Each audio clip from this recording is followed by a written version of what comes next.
Magandang umaga po sa ating lahat.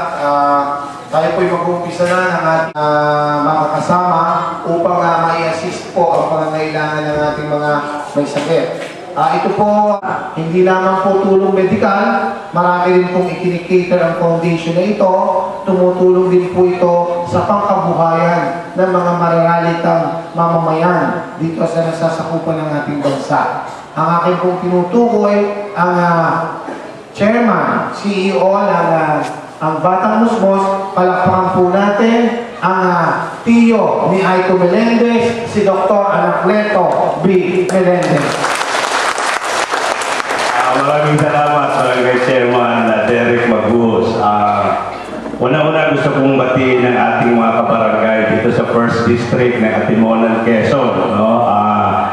Isang napakagandang pagkakataon para sa aming dalawa ni Dr. Magbuhos na masilbihan yung mga constituents ni Barangay Captain Derek Magbuhos. No? Kung hindi dahil sa kanya, palagay ko hindi kayo makapunta rito sa Atimonan, Quezon. Anyway, I'm representing a foundation called Beautiful Heart Foundation. No? At ang isa sa mga trust ng foundation, yung pag-aalaga sa mga may sakit, no? Lalo-lalo na yung mga bata. Kaya meron tinatawag na ang Batang Musmos Movement.